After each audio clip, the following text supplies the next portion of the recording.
The world teaches us that long hours are inevitable and inescapable, that overwork is a badge of honor and resting is a weakness. Super successful people rise and grind, are always on, and never stop. Deep down, we know this is unhealthy and unsustainable. But is there an alternative?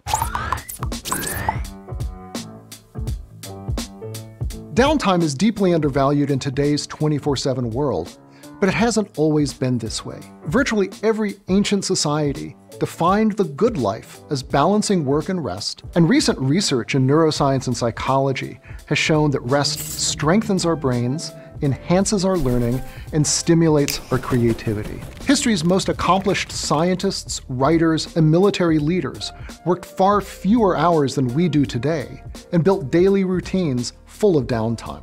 People like naturalist Charles Darwin and geneticist Barbara McClintock, who both took daily walks, knew that work and rest are not opposites, they are partners.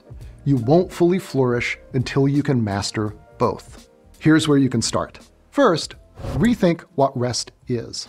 Getting enough sleep at night is key, and 20-minute naps are wonderful for a boost. But when it comes to taking downtime in the day, the most restorative rest isn't found on a couch or in front of a screen. The best rest is active.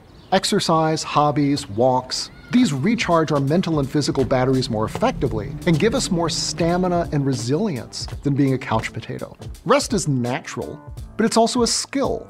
It's something we can practice and improve over time. Just as athletes, singers, and Buddhist monks use breathing to run faster, project their voices, and calm their minds, we can use rest to boost our creativity and recovery. Second, integrate it into your daily work. Athletes get the best results combining intensive training and recovery. Likewise, creative people should layer periods of distraction-free deep work with periods of deliberate rest. So design a routine that lets you focus and get into flow for 4 or 5 hours a day, every day. Make those periods more intensive, not longer, by killing distractions. Give yourself permission to turn off email and messages and concentrate on what matters. And then, if you have the flexibility, give yourself a nice, long, active break. It will give your creative subconscious a chance to work on unsolved problems while you recover and generate those insights and aha moments that turn good ideas into breakthroughs. And if you don't have that flexibility, find a way to make sure that when you're off from work, that you apply these same principles to at least part of your downtime. Third, tap into deep play. Creative, passionate people need breaks from their work, but those breaks have to be just as compelling as their work, or they won't take them. Many scientists and CEOs are amateur painters, musicians, or chefs on the side. These are hobbies that provide the same sense of accomplishment, control, mastery, and flow that they get when work goes really well, but in a different environment and with a clear, quick reward. Often, they're interests which date from childhood, which makes them even more meaningful. So embrace an activity that makes you feel alive and involved in the world. It's not a distraction. It'll give you new experiences and the same pleasures and rewards as work at its best without the compromises or ambiguities that often cloud things. Fourth, make rest social.